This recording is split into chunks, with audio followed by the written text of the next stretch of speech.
Right. Yes. Okay.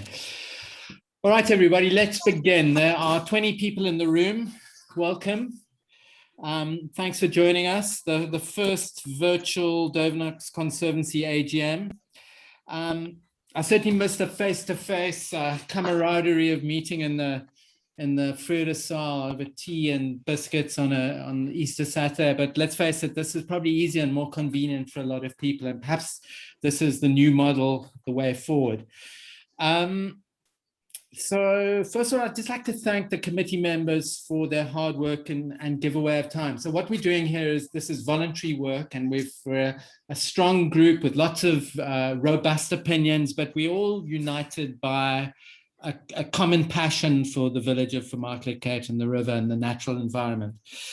So thank you for that. And I also like to thank South North for the use of their Zoom. We've got a very full agenda today, and so here it is. Apart from this opening stuff, we're going to talk about some of the projects we undertook last year. We're going to look at the Hessequa municipality property valuation, the wildfire, the recent wildfire, and how we can spend some of the fire fund. Alien clearing at Eitvlug. Anthony Black's going to give a case study. And then we've got a report by two research scientists, which is going to be, I'm certainly looking forward to that, election of the committee. And hopefully we can answer questions after each section if we've got time. So if you do want to ask a question, keep it really short, and we're going to see if we can address the questions. Otherwise, we'll get to them at the end.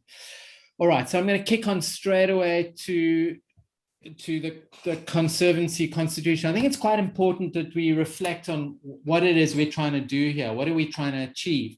And so this Constitution is published on the Conservancy website. And really it talks about 6 things: conserving the natural systems, promoting the protection of indigenous plants and animals, conserving existing settlements. And the number 6 was something that Anthony and I added to the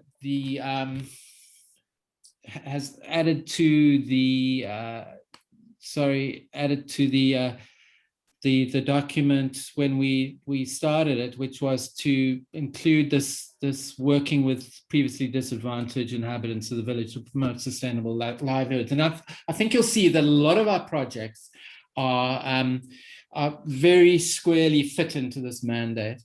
All right, so I'm going to move on quickly, and I'm going to talk about a financial summary. So here we have, we actually missed our AGM last year. The world was ending, the pandemic was rife, and it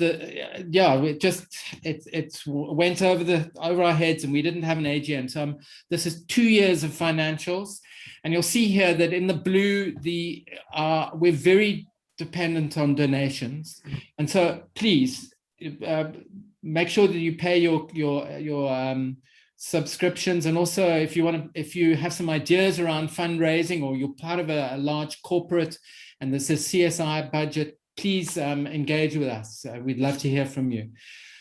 You'll see there in this last year, there's an 80,000 Rand fire fund donation. I'm going to talk to that in a second in the next slide. And if you look at the area under the orange bar, under the orange color there, you'll see that those expenses really talk to the projects. So how we've deployed our budgets and meeting our mandate. All right, so the next slide, you may remember back in 2018 after the fire, Craig Irving did raised 115,000 Rand, which was about 40,000 of it was spent sort of during the acute phase of the fire on equipment, and there was a reward paid to the community, some first aid, and there was a bakkie sakkie purchased. And then, so that left 75,000 Rand, and it accumulated interest for the last 2 years. And then we had a conversation in October last year, and this was transferred to the Conservancy to take it forward. Since then, we've spent about 15,000 Rand on repairing and maintaining the 2 bakkie sakkies that we've got, and Rooken's going to talk a little bit about that later. And we've installed a fire hydrant on the north side of the village, which apparently was really useful. during the last fire. Okay, so I'm going to hand over now to Rukken, I think. And Rukken, please tell me when you want me to change slides.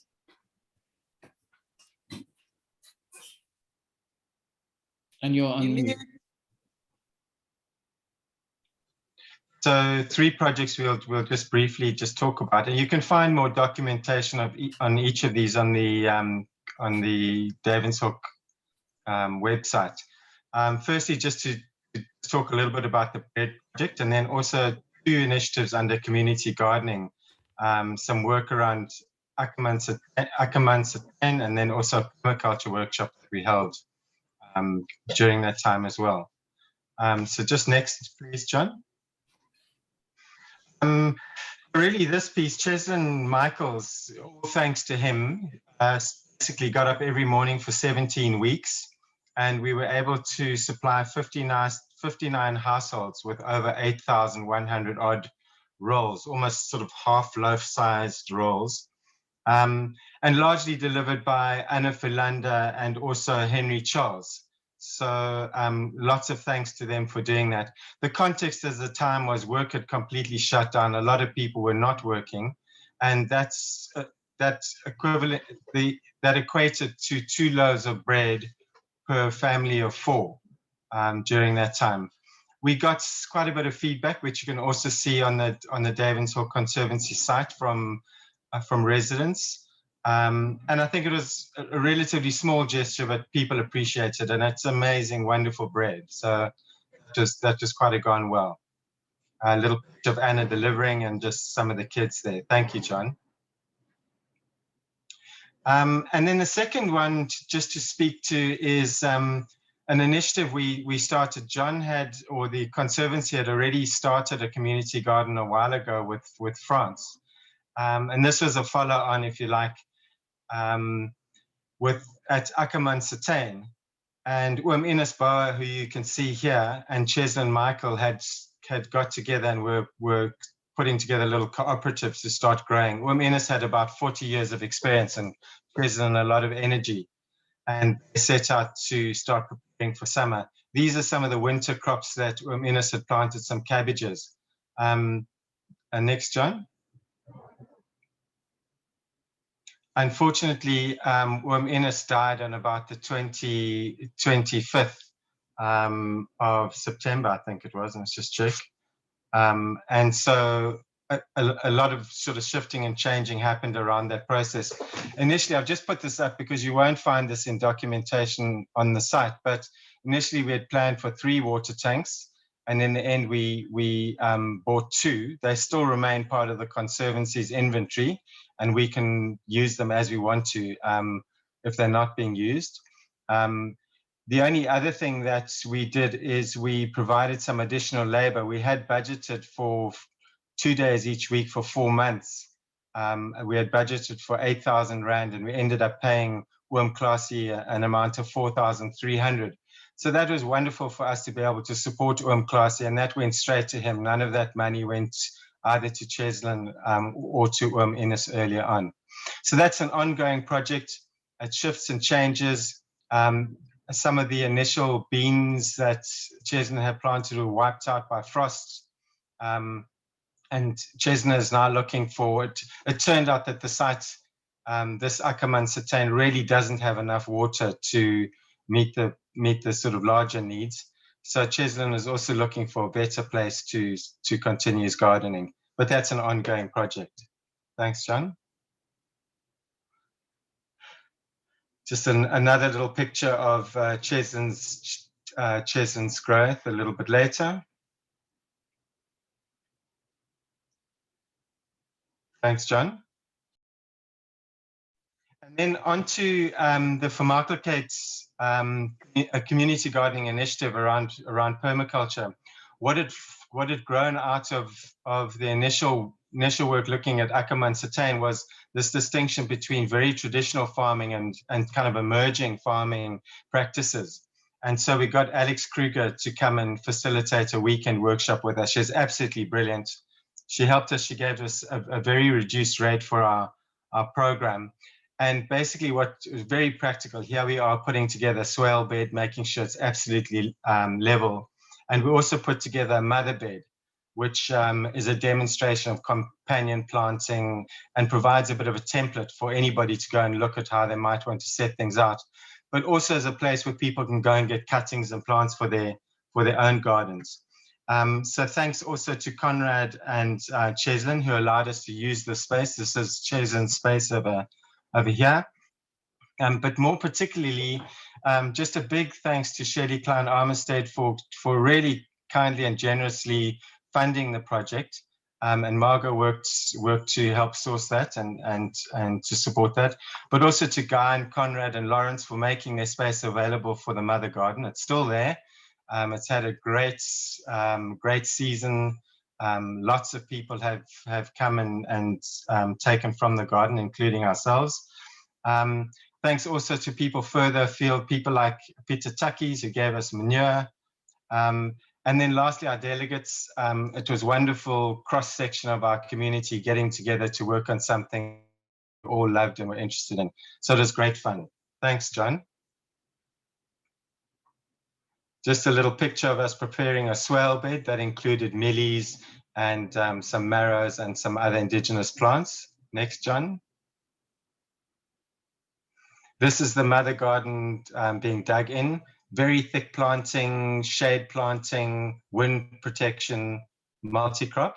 Next one, please.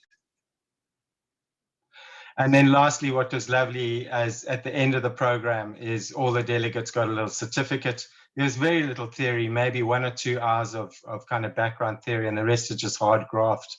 And Alex whipped us all to go out and to get work done. So yeah, very rewarding and fun learning experience. I think that's it, John. Great, thanks, Rukken. Appreciate that. Sarah, over to you.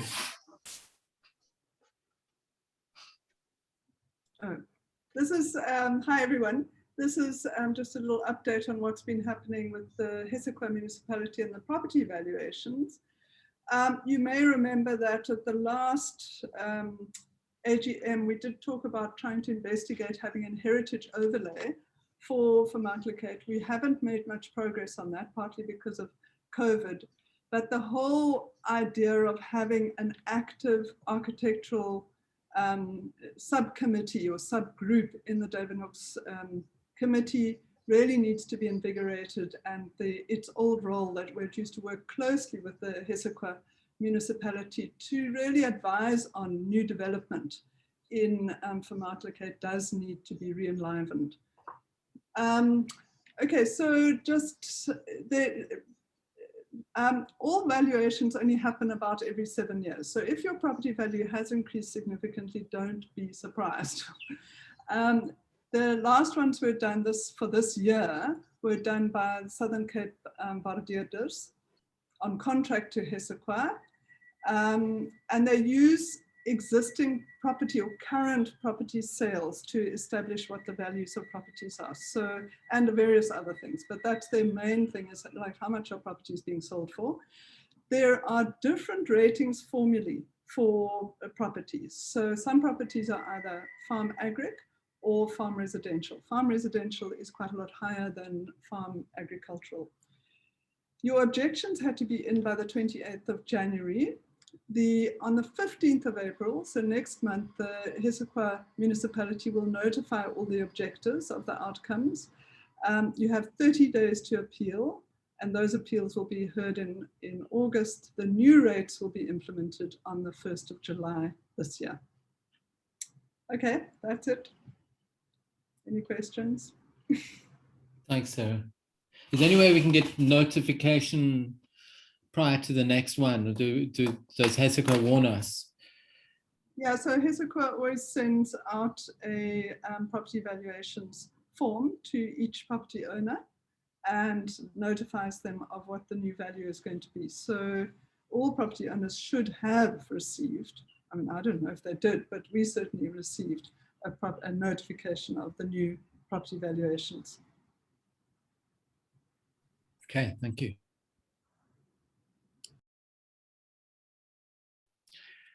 Guy, over to you.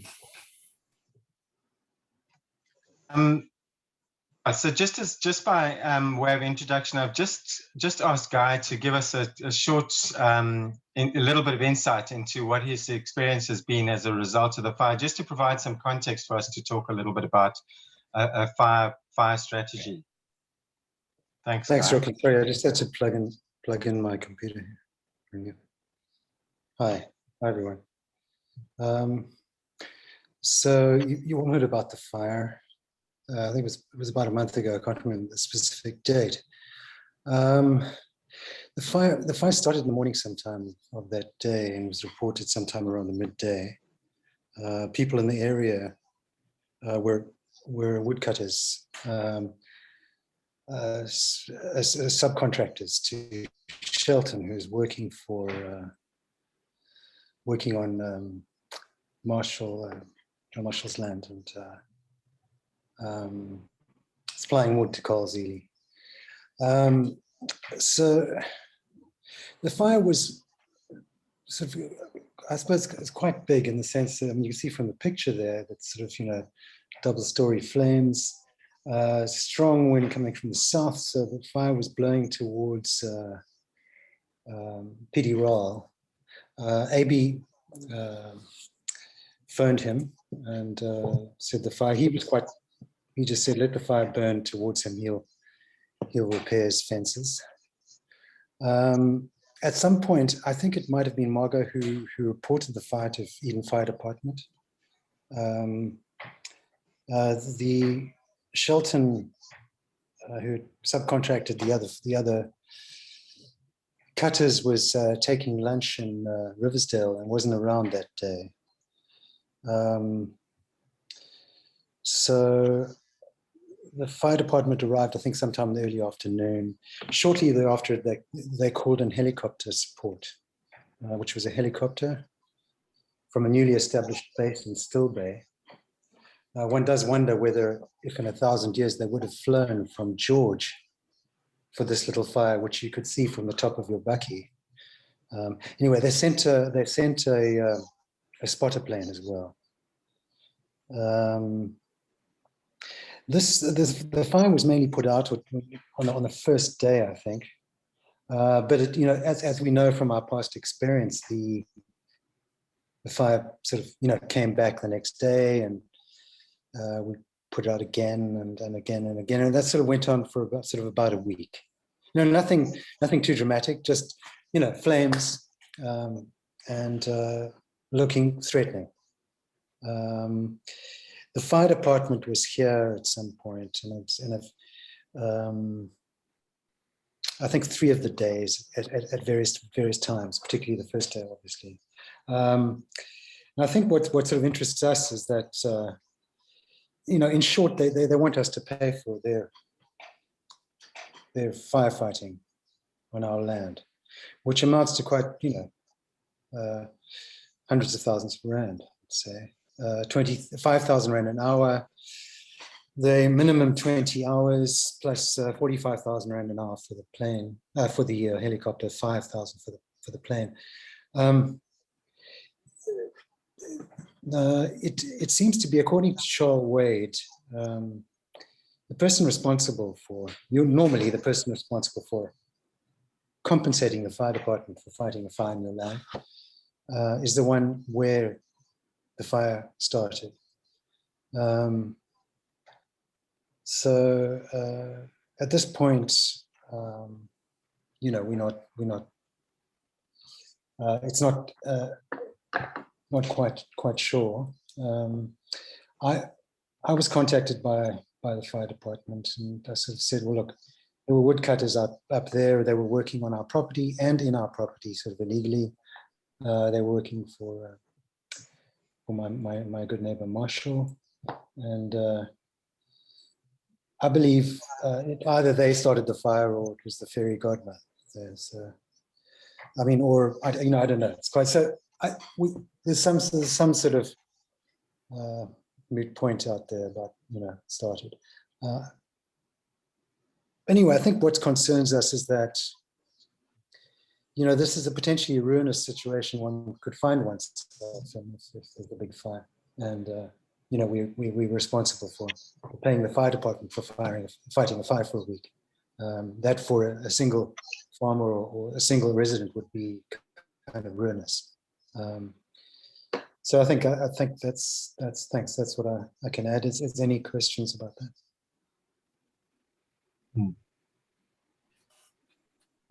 Can I ask you a question? If you had, are you a member of the Southern Cape Fire Protection Agency? And if not, is that the reason why you got the bill? Or no, I think being a member of the protection agency, it doesn't absolve you from, I think, paying for the fire, for the firefighting. I'm not a member, by the way. Much to my regret. I should have done it years ago, and we talked about it for so long. The story. So no, I'm not, but I don't think it does absolve you. Robert Andrews wrote to Charles Wade and asked him about, subsequent to the fire, asked him about, his culpability potentially in some future time. And Charles Wade wrote back and said, normally, the person where the fire started is responsible for the cost. The fire department has to, by law, try everything possible to extinguish a fire, including aerial firefighting. Charles Wade says, you should ask your insurance broker if there's a firefighting cover in your specific insurance policy. Ask if aerial firefighting is included.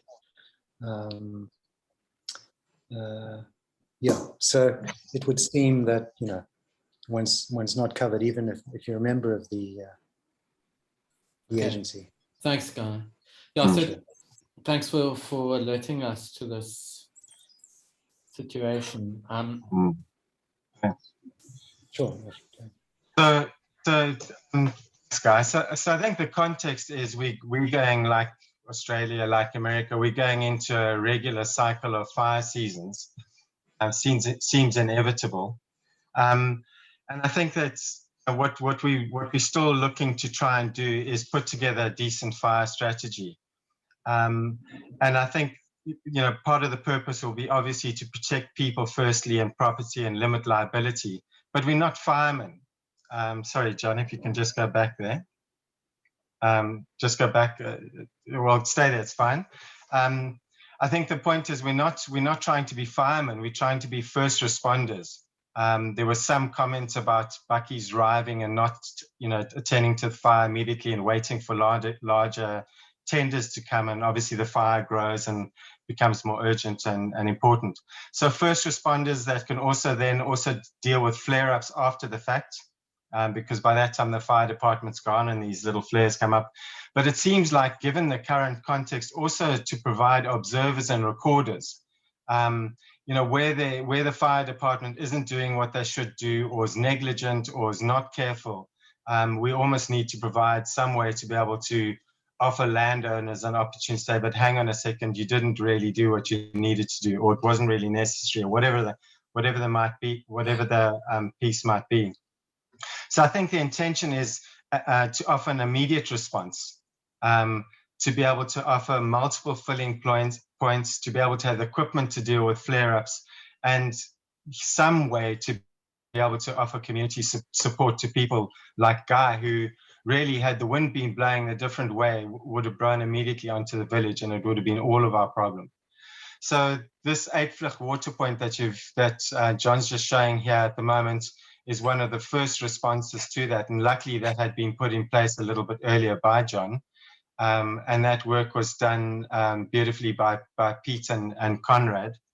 But I think that's just one of the water points. We should also be looking, Guy has a water point down at the bakery, that's fantastic.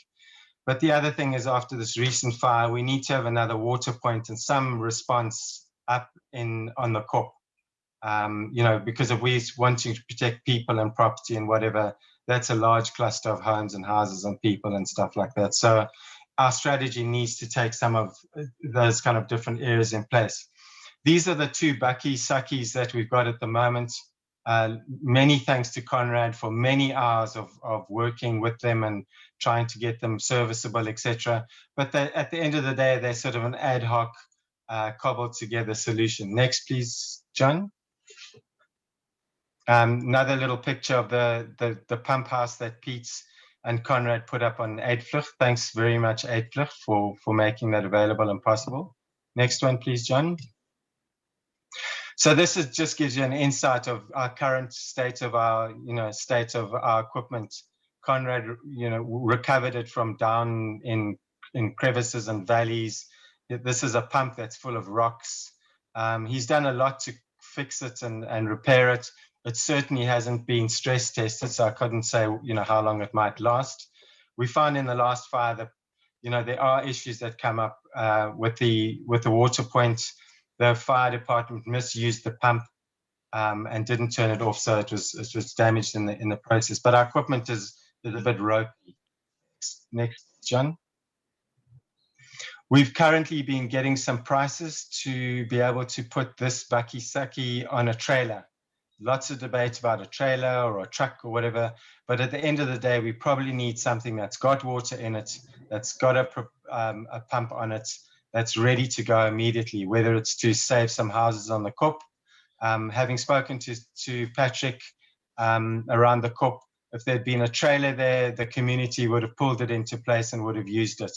It would have been a great help, even if they didn't have a bakkie, just straight on manpower would have got it to site. Next, please, John.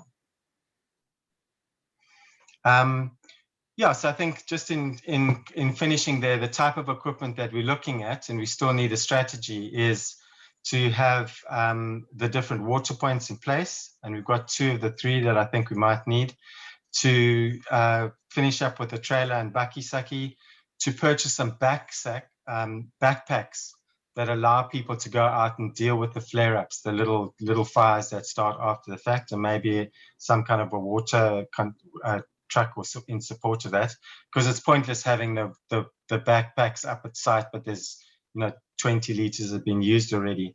And then I think more particularly to establish some practices around workers having fire extinguishers with them when they go and work in the forest. From our side, we're just saying if anybody's here and working, we need to make sure that they've got a fire extinguisher at least with them to try and have some kind of prevention. So that's it. Thank you.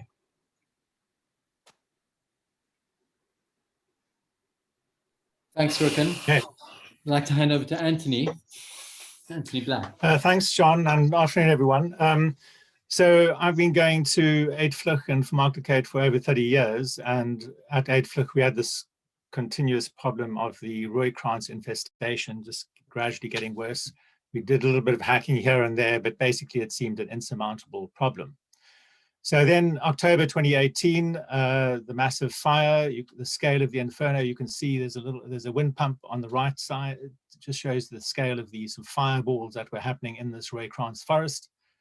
And that was a bit of a wake-up call for us at Eidvlug, and also an opportunity, because what then happened, if you could just move to the next slide, John. So some 8 months later, this is what was emerging, was a carpet of rooikrans saplings, very dense in some places, much more scattered in other areas. So we saw this as an opportunity to actually deal with this problem once and for all. Next slide, please.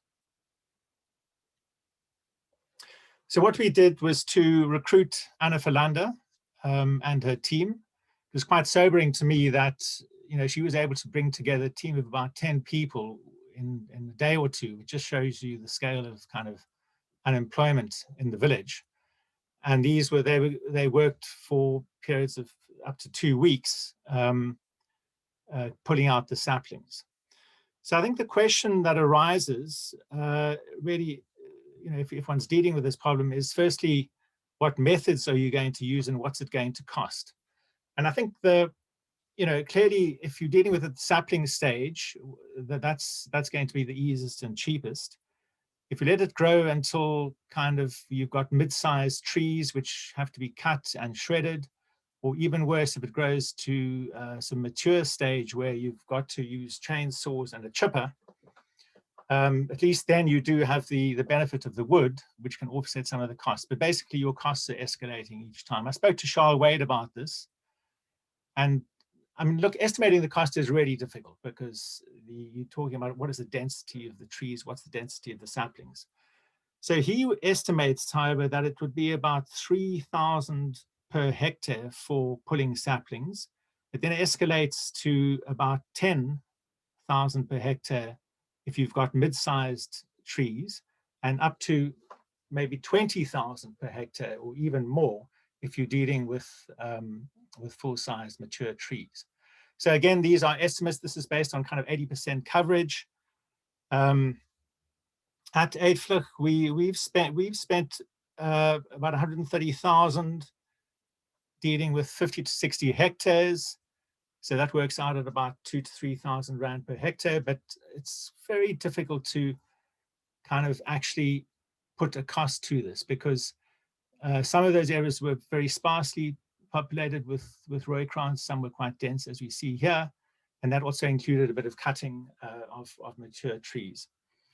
So I haven't got time to go into the cost too much, but the other thing is that you do obviously have to come back the second or third time.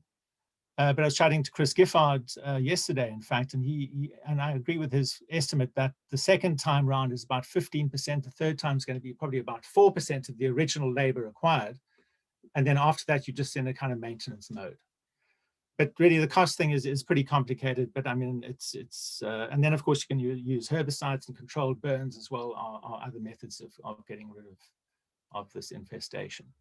Next slide, John. Okay, so what's the upside? Well, the upside is just regeneration of the ecology, and these are the plants. Some of the plants we saw in spring 2020, spring last year.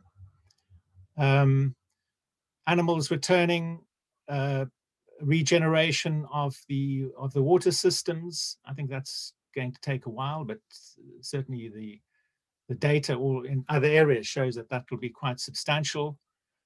And perhaps down the line, opportunities for sustainable harvesting of fynbos and thatch and so on. Next slide, please, John. So that's just another picture of the plants that we're seeing now at Eidvlug. And you can move to my final slide. Okay, so this was taken just a few weeks ago. So on the right is Eidvlug land, but it's only 2/11 owned by Eidvlug. So we didn't touch that, as you can see. So that's where the roycrans is standing at the moment after the fire. It's about head height, and obviously very difficult to deal with at this stage. On the left, that's all been cleared. It's looking very dry at the moment, but that's in spring is going to be fantastic new fynbos with hopefully less and less roycrans infestation over time. So all I would say to those who, those of you who face this problem is go for it. There's lots of advice available. Start chipping away at the problem now, and I think the payback is quite amazing. So we've still got a lot of work to do at Eidvlug. Yeah, but I think I must say I'm really happy personally with what we've achieved so far, and I think it's made a huge difference to our piece of land. Thanks. Thank you, Anthony. Really appreciate that. And I mean, it'd be interesting to understand what the value of the property would be, a cleared hectare versus a infested hectare. Anyway, any questions?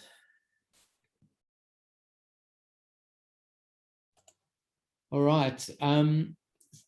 So we're going to hand over to Laura and Stephen. Stephen, I see you're online. Would you like me to make you host and then you can present slides on your side? You can share? Yes, please. Okay. Make co-host. There we are. You should be able to, I'll stop my sharing and you should be able to share yourself.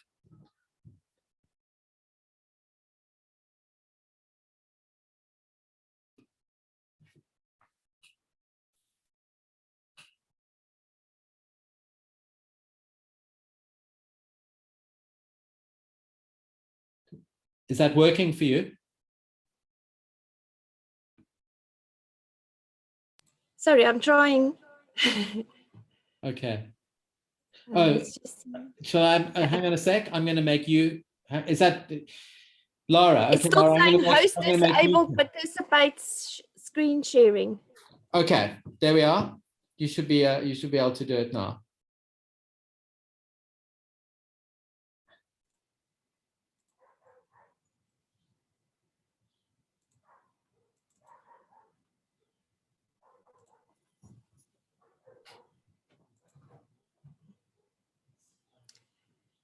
Can you see me? Yep. Oh, perfect. Okay, so my name is Laura van Niekerk. I'm from the CSR, and Pedro has asked us, I work in the estuaries, and I'm also in charge of the National Biodiversity Assessment. And Pedro asked me to give you a quick overview of the estuary condition, and then Stephen will talk to you a bit about the fish in the Duiwenhoks estuary. So my talk outline is basically talking a little bit about estuary and space, biodiversity and conservation importance of the system, some of the key pressures on it, estuary health state and ecosystem function, some recommendations around improving, restoring or protecting the system, and then what protection measures are out there. So the first point is the estuary functional zone. So we manage estuaries according to the estuary functional zone, which includes all the physical and biological processes of the system. So it's not just the water area, but it includes the riparian and the floodplain habitat as well. It encapsulates all important habitats, salt marshes, submerged macrophytes, reeds, and sages, but also physical habitats like the open water and mud flats. We also include littorally active areas, so the steep dune face in the lower reaches would be added to it, even though it's nominal, it's above the tidal level, but because it can erode and forms part of the physical processes, we'll include that as well. What hasn't been done in the case of the Duiwenhoks is, which we've done at the Gouka, is look at some of the seeps and springs. And even though some of these might be above tidal limits, if we know there's coastal wetlands adjacent to the system that actually forms part of the estuarine continuum, they should actually be added.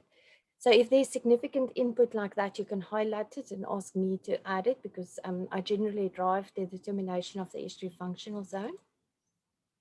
In terms of estuary importance, the estuary is actually quite important, it's a highly important system. Importance is basically predetermined for most estuaries in the country on 4 things that we look at. So in estuary size, it scores 100. Rarity, it's not that rare, it's one of a number of permanently open systems, but habitat diversity scores very high. Biodiversity importance, it's medium to high. And then functional importance, the system also scored very high because of its important fish nursery area for Redator species, and also for eels, which is a CITES listed species. So overall, the estuarine importance of the system is seen as very high. Nursery function, just quickly, Stephen will touch on that. It's classified as a highly important system from a fish nursery point of view. It's got 47 species of fish from 26 families, and also pulled out its support to iconic fish species like steenbras and kop. So it's right up there in terms of our national list for nursery function.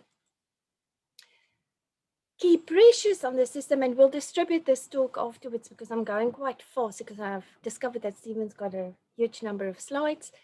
Overall pressure level on the system is medium.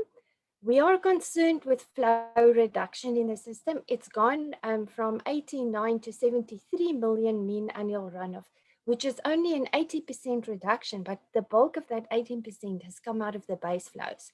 So actually low flows to the system is severely constrained. Pollution, it gets like a medium level. Habitat loss is high. There's quite a lot of development on the supratidal areas of the system, even though it looks pristine from the water. Fishing effort is high. Invasive alien plants, it's relatively high coverage in the system. Alien fish is high. No artificial breaching, so that's not a problem. There's no wastewater into the system. We're concerned with catchment runoff and also runoff from Vermaaklikheid. When we did the flow requirement study, we could see the nutrients coming in from the Vermaaklikheid area. no plastic pollution, and we are starting to worry about noise pollution. It's more and more becoming a thing in estuaries. Then in terms of fishing, Stephen will touch on this. We think it's about 20 tons that's been harvested annually from the system. There's bait collection and up to 6 alien species, fish species recorded in the system. So those are all the things we consider when we look at the health assessment of the system. In South Africa, we score estuaries from natural, 100% of functionality, to E's or F's, which is like 20 or 40% of functionality. Blue colors means the system is in good condition. Brown colors mean it's poor condition. And nationally, we've rated all the systems in the country. And what we can see is more than 60% of South African estuaries are relatively healthy, but that only makes up 24% of our area. So what it tells you is what you see here. We've got a large number of good condition, small systems, but a large number of our larger systems, here illustrated by bigger dots, are actually in a poor condition. And when we get to the Duiwenhoks itself, the Duiwenhoks is in a moderately modified system. It means a sea. Its hydrology is a D, so that's actually quite heavily modified. Hydrodynamics is very similar because it's a permanently open system. Water quality is a C, so it's moderately modified, worrying about the nutrients coming in. Physical structural habitat, still very good neck. Microalgae is following the pollution aspect into the system, so that's a moderately modified. It is there. You don't often see algae blooms in the system, but we've picked it up in the measurements. Macrophytes is a D, that's reflecting the development on the floodplain. Invertebrates a C, fish a C, and then birds a B. Birds is a bit of an anomaly, and a recent assessment has actually showed birds around the country has declined. So I must confess, I think if we were to reevaluate this at a national scale, birds would be going down as well for Duiwenhoks. And the recommended condition for the system is actually that we needed to go up in condition, and it needs to be in a near natural state. So that is our recommendation as an estuary community for this estuary. Then another part of the process that we follow is looking at ecosystems approaches. And this is where you lump a number of estuaries together in a biogeographical zone that you think work together. So in this case, all permanently open systems in the warm temperate region will be assessed together. And when we apply the red listing of ecosystems approach, this is similar to what is done for species when you end up saying critically endangered, vulnerable, or least concern. We do the same for ecosystem types in South Africa. And estuaries came up of all the realms the worst off, with about 99% of estuarine area and types threatened. And so the Duiwenhoks estuary belongs to an ecosystem type that's classified as vulnerable, but poorly protected. It is not in the worst state because there's a large number of permanently open systems in the, it is actually aggregated across the whole warm temperate region. So the wild coast systems moderate a bit the poor condition around our part of the coast. Then talking to the conservation targets and protection levels, we have a conservation plan for estuaries in South Africa. The Duiwenhoks was not rated as one of the priority areas for protection. However, this assessment didn't consider that the Breede, the Goukou, the Duiwenhoks, and the Gourits works as a cluster. And there's significant linkages in exchange between those 4 estuaries and the De Hoop. We actually need to reevaluate the plan, especially in the light of the ongoing decline in the Goukou, Gourits, and Breede. Sorry, there's a typo from my side. And the other 3 systems are going down much faster than the Duiwenhoks. So we actually need to reconfigure that plan, and it's on the table over the next 2 or 3 years. And coming to my last 2 slides, around protection measures, we've got, this is the UN Decade of Ecosystem Restoration 2011 to 2030 now, which is making it imperative call for us to restore ecosystems around the globe, especially wetlands. And in South Africa, we're working towards a national plan for estuaries. This is CSR, Nelson Mandela University, and DEF. It's working on this. And so this is the overall type of measures.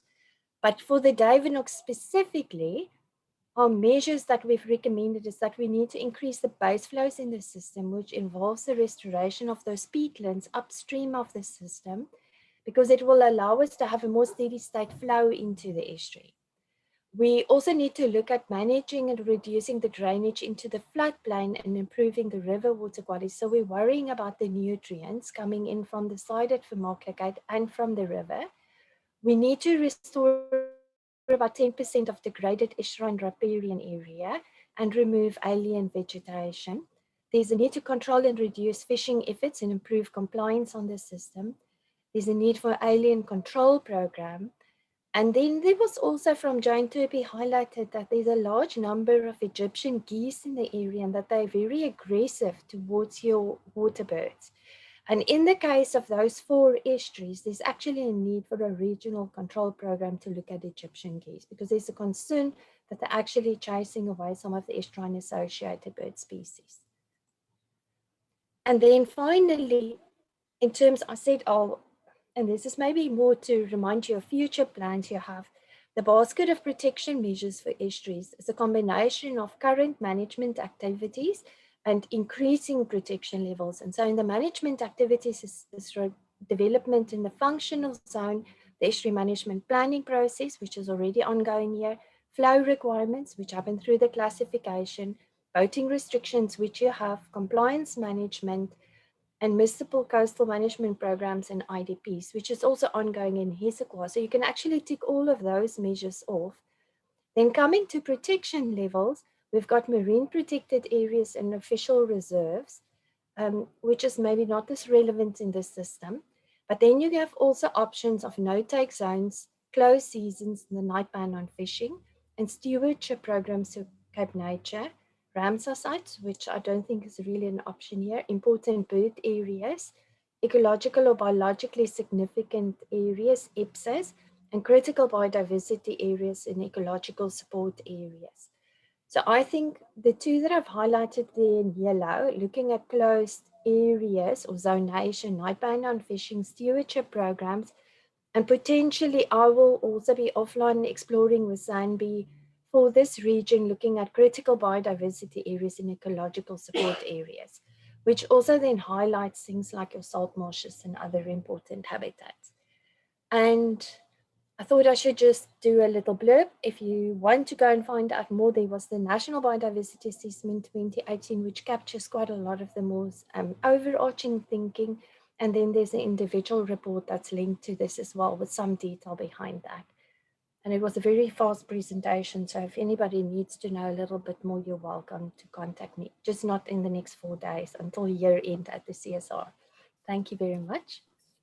Thanks, Laura. Really appreciate it. Quite a sobering assessment of an ecosystem under pressure, and something that's happening all over the world, all over the country. And you know, in the environmental world, people are talking about rewilding and nature-based solutions, and we've got to really reflect on what this means for us, and as a conservancy, how we engage with the science and implement stuff that is you know, that's going to help preserve or conserve this ecosystem. Okay, I'm going to hand over to you, Stephen.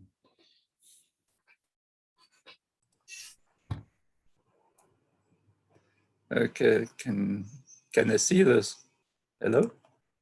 Yes, thank you. Can you hear me and can you see it? Okay. We can see it. Okay. Have you got a slideshow? No?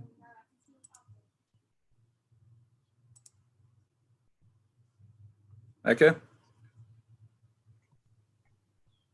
Okay, you can hear me. Okay, I'm Stephen Lambeth. I'm from the fisheries branch of Environment, Forestry and Fisheries.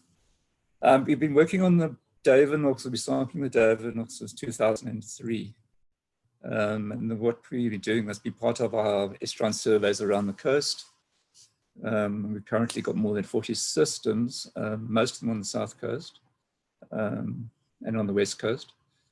And we started the Duiwenhoks, the first couple of years we did 4 times a year, but then it got a bit more difficult when we did the other systems, so we sample it twice a year at the moment. Our different sites along the system, we work from the mouth all the way up to the causeway up top, just above the causeway. Picture of us. Okay, what do you find there? What are the fish that are in the system? These are the fish, there are more than 45 species that we found in the system over the last nearly 20 years now.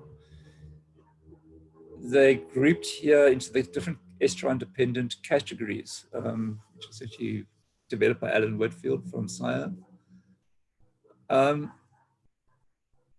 What we have here are different things you have. In terms of the different categories, I'll work them down there. We've got resident breeders, which are small little fish most of the time, the estuarine round herrings and things like that, which people seldom catch, unless they've got small nets. Got 4 of those. So things like estuarine round herring and Cape half-beaks and things like that. Marine estuarine breeders we've got in the system, fish that breed in both environments, include the pipefish and similar species.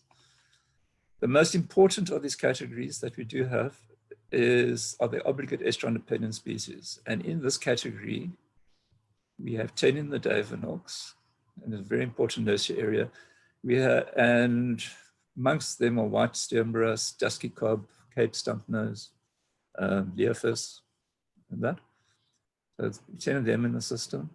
Partial estuarine dependence, these are fish that use surf zones and estuaries as nurseries. 5 of those in the system.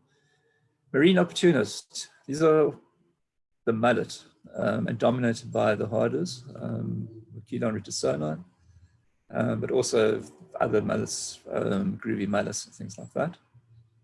Marine vagrants, blacktail, white cracker, stuff like that. Freshwater species. These freshwater species are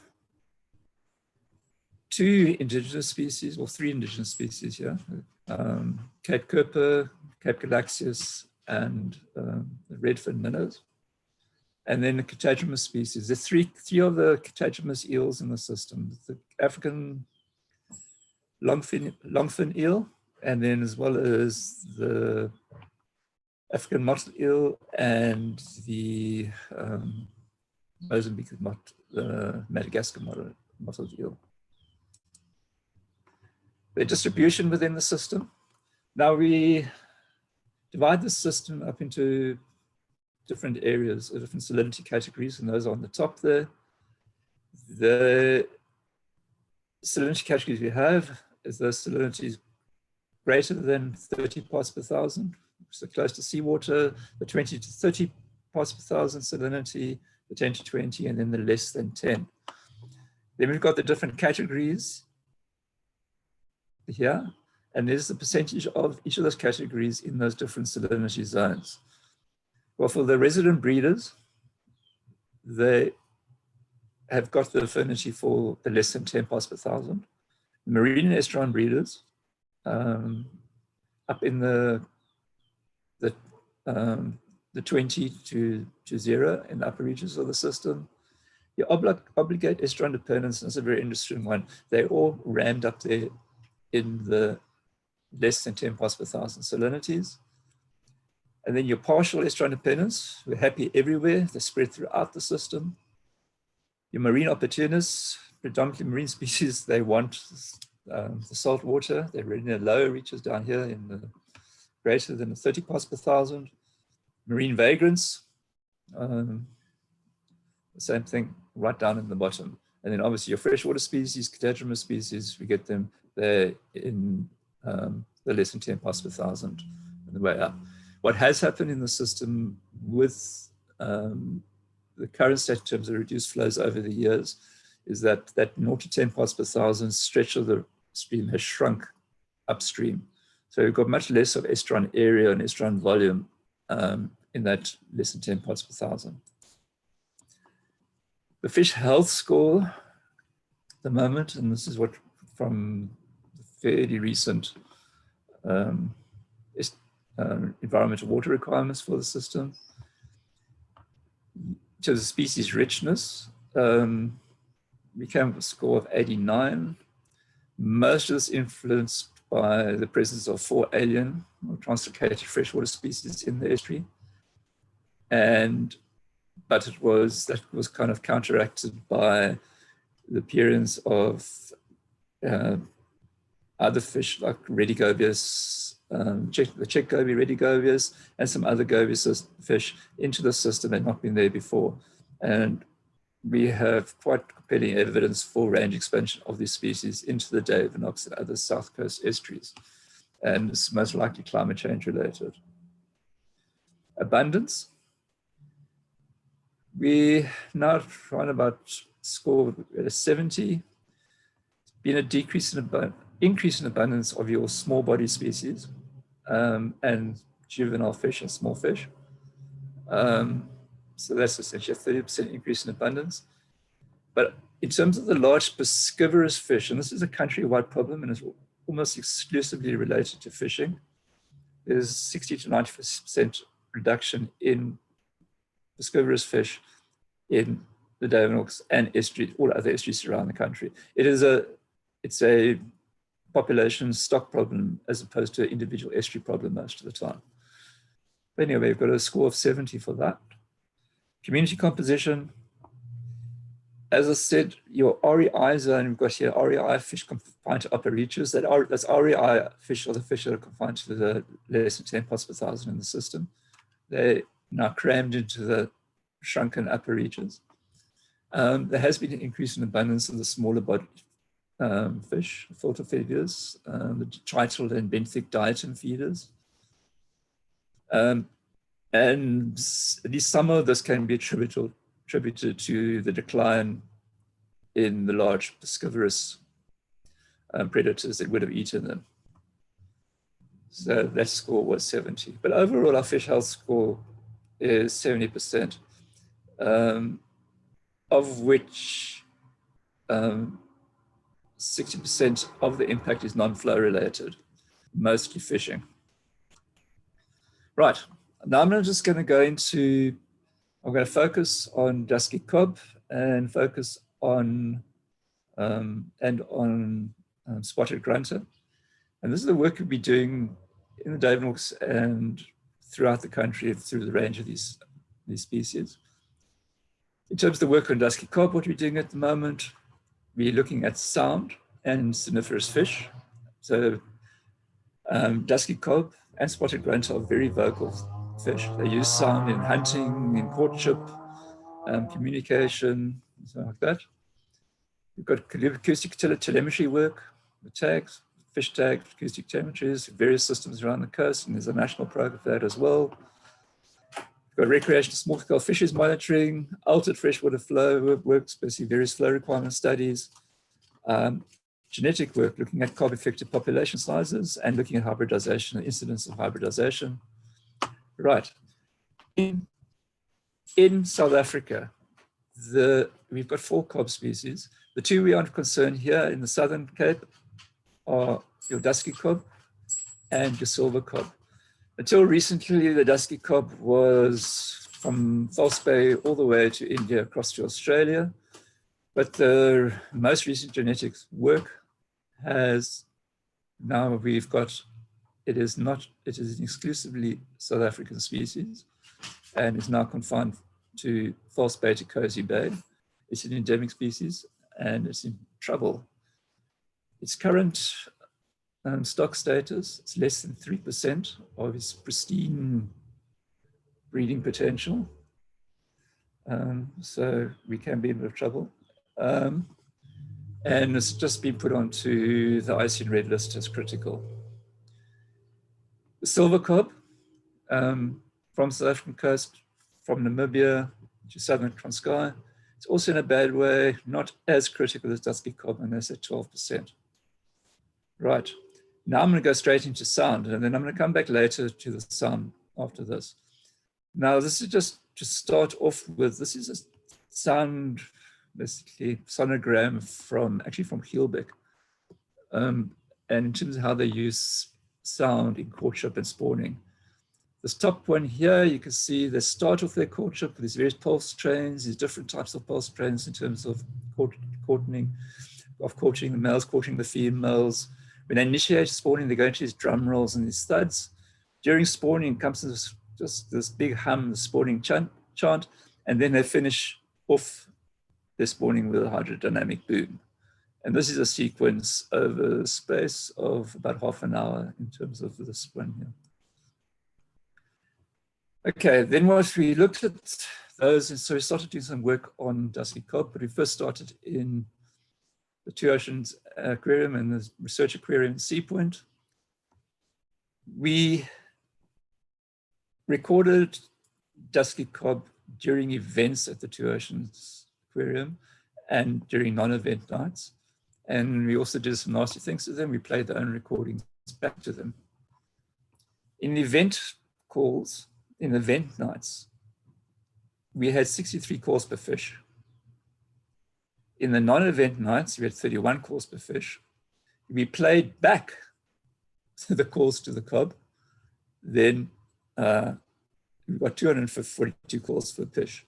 So what that means is that on event nights, they have to call louder and longer.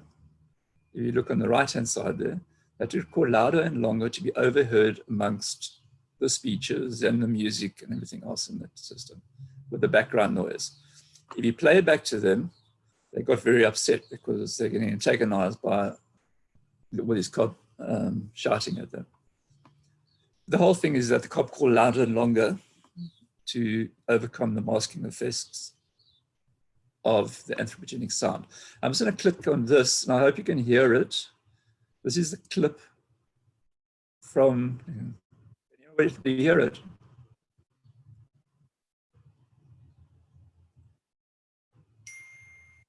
Hear it? Very faint. I think I can though. Yes. Play it again. Can you play it again?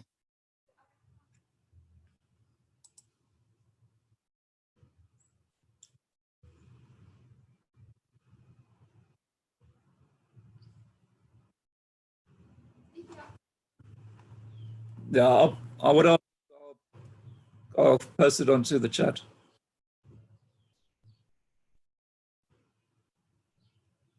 Okay. Interesting. Oh? Okay. Right. The next thing we're onto it now. From our various things we've done on the coast, we've got ongoing catch monitoring. It's a lot less now than we hoped. It's declined a bit over the last couple of years. But these are some of the results from the catch monitoring. And then the most thing is to look at the bottom here, the ones that are in pink, and again, spotted rotor elf and dusky cob. Now, if you compare those to the fish that are above, like your dusties, your blacktails, and your villepet, and your stone bream, bronze bream, you can see that basically from the size limits here and the potential exceeders. So as the fish with the bigger size, minimum size, the size limit is exceeded the most frequently. And the same goes in terms of the bag limit. The lower your bag limit, the more often it's exceeded, which obviously makes sense because there's more people catch more than one fish a day. But the thing is that in terms of these rigs, these people here and people here doing that, they are keeping everything that they catch that is over the limit or under the size limit. So in terms of the regulations, in terms of that part in the informers, it's effectively open access on these fish species. Now, that is something to remember for later. Freshwater flow work, and this one's actually from the region, it's from the breeder, but it applies here as well. Just two things here. These fish have to spend over here, the top ones, they're obligate dependents, they have to spend the first year of their life in estuaries. The bottom ones are the marine opportunists. They go wherever the conditions are best. In terms of flow reduction, the bottom axis here is reduction in freshwater flow. Your y-axis, your vertical axis is that remaining. And from what you see here, what I want to show there is that your dusky cob and spotted grunter that decline with reduced flow. Things like leofus and that, visual feeders like leofus, white steenbras and that, they actually increase slightly doing that with the reductions in flow, but their slight increase is, by the way, it's not enough to compensate for the reduction in catch of the other species. And then the marine opportunists increase. As conditions deteriorate, they take advantage of it, they move in and increase in numbers in the system. Okay, quickly on this then, this is from the recent stock assessments of the main fish caught along the coast and on the near shore, from the Southern Cape up to the Eastern Cape. Everything below 25% spawner biomass or breeding potential is regarded as collapsed. And what we have in this category, dusky cob, is collapsed, it's less than 5%, so it's critical. Alpha collapsed, they're less than 25%. Grunter are less than 25% and collapsed as well. Right, then we got into the genetics. We did quite a sizey genetic study on the different cob species in the country. In a very brief summary of this, in terms of life history bottlenecks, we identified those, we picked them up in the genetics, and basically in terms of the time sequence, we related those life history bottlenecks when this population declined to anomalous droughts, like the last one, to floods, like those ones 10 years ago, the ones before that.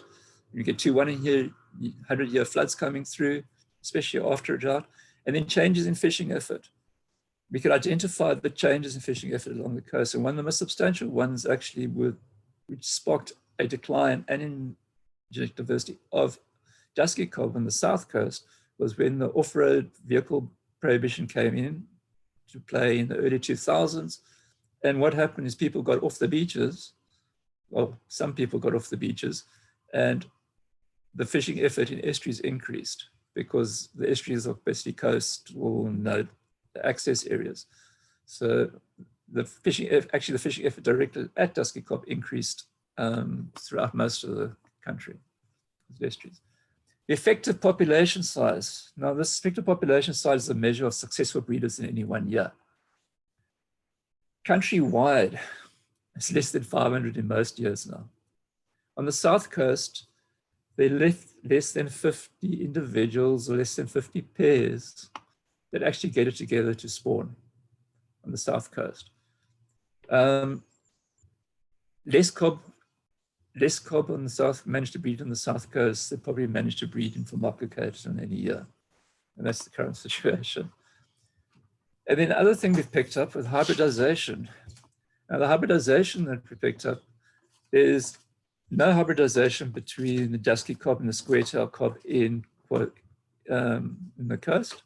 Hybridization is exclusively between silver cob and dusky cob. The things that happen here, the hybridization is between large dusky males and silver cob females, which are small. Now, what seems to be happening here, well, first of all, the silver cob females are all the only females the dusky males are finding, and they're also a lot bigger than, say, the dusky cob males, all over a meter long. The silver cob males are over 40 centimeters long. So the dusky cob males are outcompeting the silver males. Right. Must I stop now or must I carry on? Hello? Hi, I think that maybe, Margo, how are we doing in terms of time? I think maybe if you could start wrapping up, Stephen. I think maybe it's another couple of minutes. Okay. There's, right. According to our timetable, another 3 minutes for you, Stephen. Okay, I'll run through this. Then. Okay. Right, in terms of dusky club, in terms of regulations, what should be happening now, in the absence of completely shutting down catches, we need a slot limit on the catch. We need a minimum and a maximum size. We need to adjust the bag limits down to 1 throughout the coast. And the night fishing prohibition from the breeder needs to be expanded countrywide. Dusky cob should be placed on the no-sale list. Right, very quickly on this one. Most of our work here, we're dealing with the Duiwenhoks here and Breda here. We've got 2 separate projects of transition zones. We're looking at climate change in them. There's various reasons why we're measuring responses of fish to climate change. We've identified the range expansions of more than 50 fish onto the south coast estuaries over the last 20 years. And we just need to know the physical responses. The problem with fisheries management at the moment is that we are trying to confine people to little parts of the coast where they have territorial use rights. And it doesn't quite work when the fish move somewhere else. That's why we need to know what the fish are doing in response to change. What we have found out over the last few of our sampling is that these round circles here, winter and summer, of what occurs in the system, is that we've got tropical estuarine species overwintering in the Southern Cape, in the Breda, Duiwenhoks, Duiwenhoks, and other systems. Spotted grunter, what's happened with that? We identified they only started pitching up in the Southwestern Cape 40 years ago. They increased in numbers. They used to return to the Eastern Cape, KwaZulu-Natal, for annual spawning migration. That is no longer the case. What seems to have happened now, we've ended up with stock separation. It's gone from 1 to 60% of catch in South Coast estuaries the last 40 years. And we've identified a breeding population has become established down in the cool temperate zone, in the cool warm temperate transition zone, which is down here. The historical population is collapsed. The new one down here is still reaching this asymptote. The catches are increasing, so we don't know whether it's optimally exploited or going to decline at the moment. This is just how we monitored it. The black ones are reproductively active fish now. The blues, the historic one. What has happened is that the catches of reproductively active fish have increased since before 2000 to now, and we have the spawning peak in autumn. Okay, what's happened now? Spotted grunter, they're overwintering in the Duiwenhoks and Breda. There's recently established non-migratory grunter population on the south coast. We've done that. We've also got a small residual group of migratory fish. The resident grunter peak spawning period is autumn versus spring in their parent range.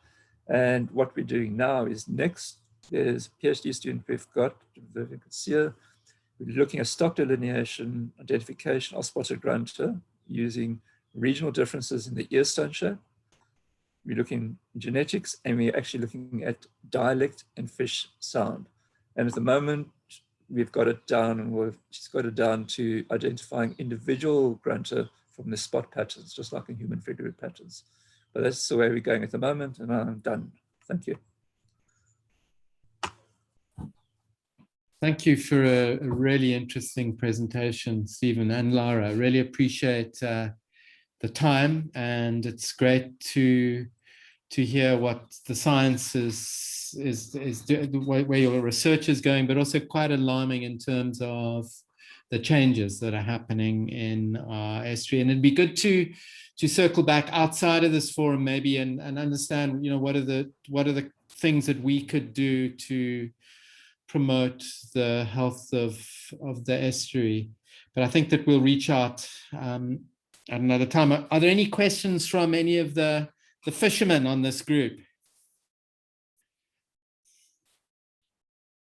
I've decided I'm no longer going to be a fisherman. Can I ask a question, please? How do we implement a management plan?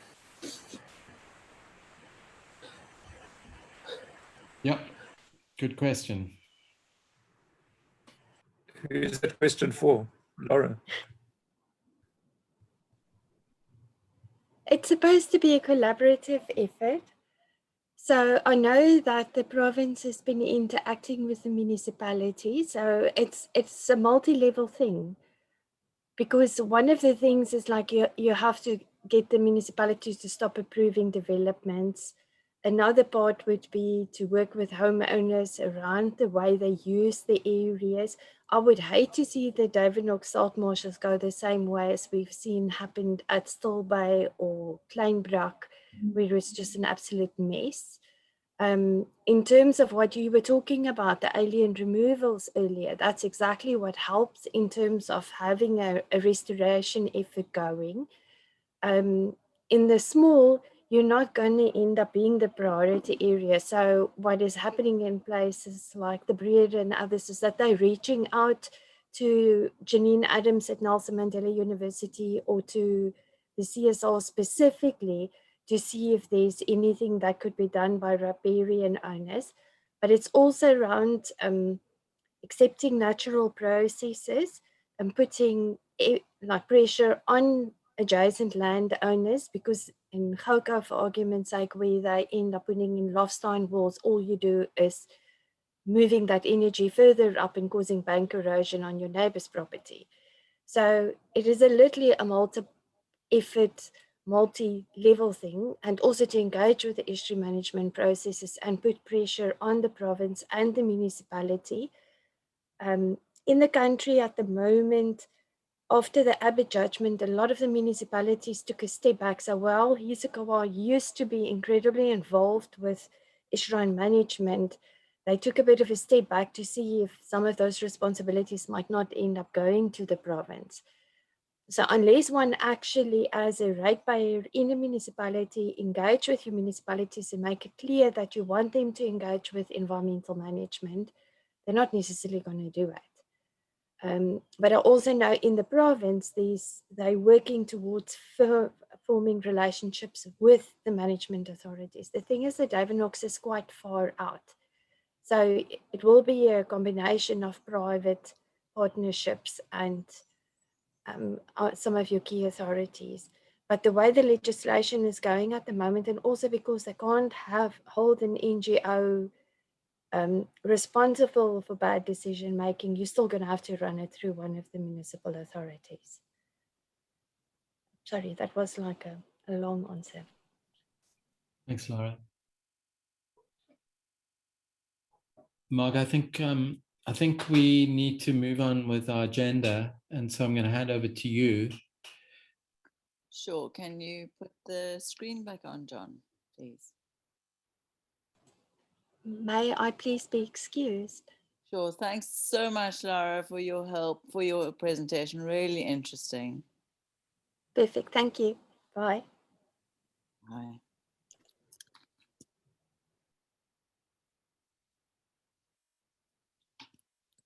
Can you see that? Yes. Hold on. Yeah, so thanks for a good turnout on our little inaugural digital AGM.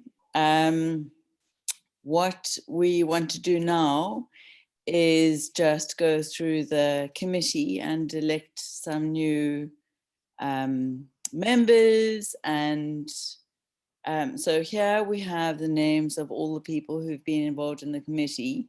The last time we had an AGM was in 2019. John was the chairman, and he is eligible for re-election. So if you wouldn't mind, could somebody nominate? And I'd like a second as well, please. I'll nominate John. Thanks, Anthony. If possible, I'd like, it'd be good if we could get some nominations from, okay, thanks, Josie. Ideally, I'd like to get input from people outside of the committee, if that's at all possible. So Anthony is our vice chair, and he's also available for re-election. Do we have, like a democracy here, is that, do we have nominations? Thank you, Paula. And thank you, Justine. I think those are chats that are coming in. So yes, Justine, your name is very next on the list, and Justine has very sadly decided that she can't spend the time on our committee. So we wish her well and thanks for all her efforts. And while we're on the resignations, AB and Tracy also resigned.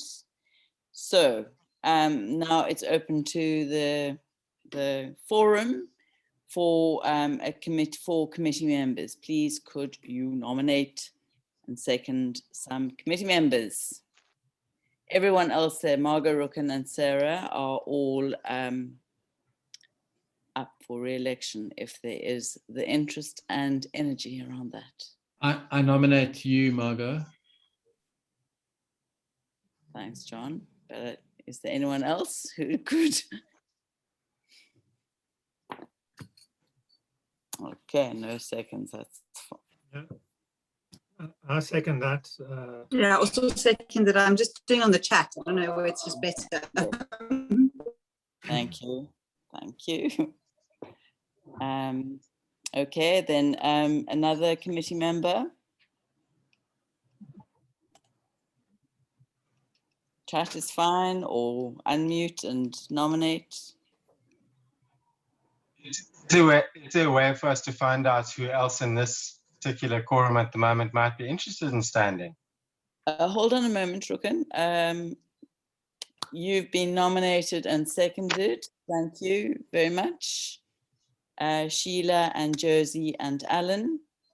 And Paul has nominated Sarah. And Justine, I'll take yours as a second. Then I have managed to get Mandy Zeely to consider joining our committee, which I think is fantastic. And therefore, I'd like to nominate Mandy. Do I have any seconds? Seconded. Thank you. Okay, so now Rucken's question I think is very relevant. Is there anyone here in this forum who would like to join us? The amount of time is really, I'd say it's a couple of hours every quarter.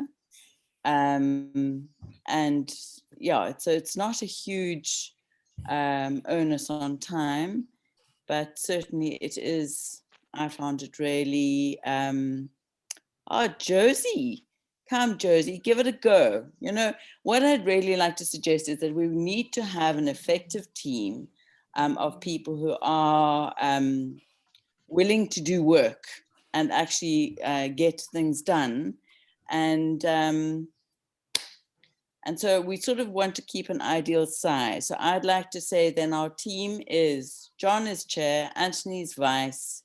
We've got myself, Rucken, Sarah going forward, and Josie and Mandy. And so that's, I'd say, a good quorum, but I don't want to, if anyone's sitting on the... Yeah, I think we need to just open it a little bit more and find out who else has got energy and enthusiasm for it. So did I include Josie there? Mandy and Josie? You did, yeah. Yes, but obviously, anyone else?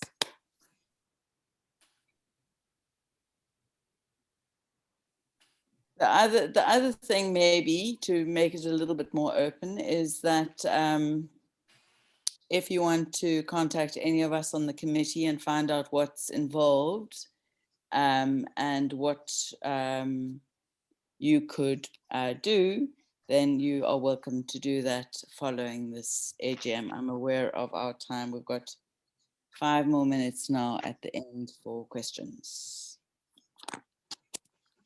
So I'll consider our committee. Margaret, does that include Craig Irving, or has he managed to skip away? No, Craig wasn't actually. Yeah, I sort of was seconded without knowing about it. But, for this year, no, I would put myself up for next year maybe, but not this year. Excellent, thanks, Craig. Cool. Over to you, John. So are we done there? I think we are, hey? Margot? So okay, everyone. I think. Thank you very much for joining us. I think that my sense this forum has worked well. That we've covered a huge amount of ground. We've heard some, clearly fire is a continuing theme that's going to get that we're going to really have to address, and we're going to have to get smart about it. And the sort of alien invasion is that it's a systemic issue that we really have to think about how we're going to address it. And we've heard some interesting stuff about the science around the estuary, and we need to respond, and maybe we need to circulate back to Laura and Stephen and think of how we're going to take what some of the science and how we apply it. But yeah, I'm feeling encouraged and renewed enthusiasm for the next year. So really thank you, everyone. Appreciate your time and the support. And please play your subs, by the way, because we need that cash, even just to keep this thing running. All right. Thank you. Yeah. And you want to No, nothing from my side. I don't know. Should we just check if there are any final questions or comments? Good idea. Yeah.